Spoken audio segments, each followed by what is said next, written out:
Assalamualaikum warahmatullahi wabarakatuh.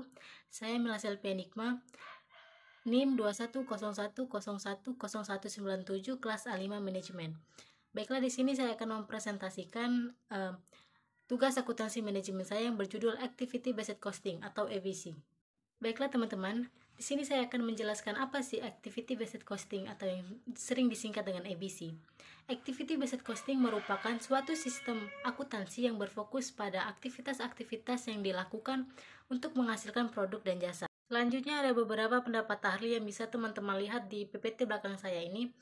Dan dari beberapa pendapat para ahli itu, disimpulkan bahwasanya definisi Activity Based Costing adalah metode perhitungan yang menerapkan konsep biaya berdasarkan aktivitas untuk menghasilkan harga pokok produk yang lebih akurat. Selanjutnya adalah sistem Activity Based Costing.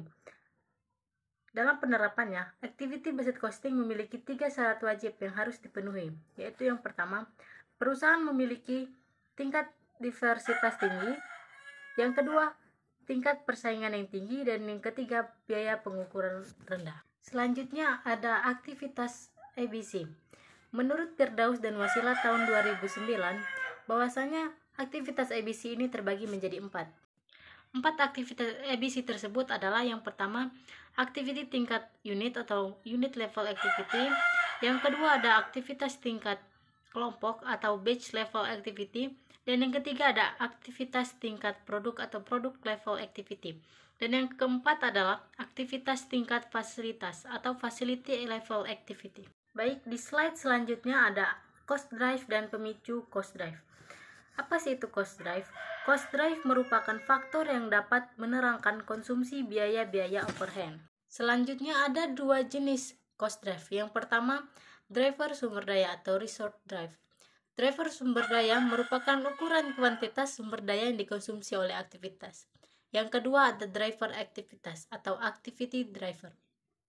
Driver aktivitas adalah ukuran frekuensi dan intensitas permintaan terhadap suatu aktivitas objek biaya. Baik, di slide selanjutnya terdapat tahap-tahap penerapan ABC.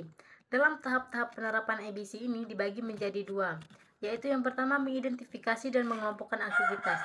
Dalam mengidentifikasi dan mengelompokkan aktivitas terdapat 3 bagian, yaitu yang pertama mengklasifikasi berbagai aktivitas, yang kedua mengidentifikasi biaya, dan yang ketiga penentuan aktivitas dengan biaya. Yang kedua adalah pembebanan biaya aktivitas ke produk. Pembebanan biaya aktivitas ke produk ini terbagi menjadi 2. Yang pertama ada penentu cost drive. Penentu cost drive pada sistem Activity Based Costing sangat berbeda dengan sistem konvensional. Pada sistem konvensional, cost drive yang digunakan adalah volume based measurement. Sedangkan pada sistem Activity Based Costing, cost drive yang digunakan tidak hanya volume based measurement saja, akan tetapi juga menggunakan batch level, product level related measurement, dan facility level related measurement. Yang kedua adalah pengalokasian biaya. Setelah ditetapkannya cost drive untuk masing-masing kelompok biaya atau cost pool, maka dapat dilakukan pengalokasian biaya-biaya dalam cost pool ke masing-masing produk berdasarkan cost drive masing-masing. Baiklah, itu saja presentasi dari saya. Apabila masih banyak kekurangan dalam penyampaian materi, saya mohon maaf. Saya akhiri. Wassalamualaikum warahmatullahi wabarakatuh.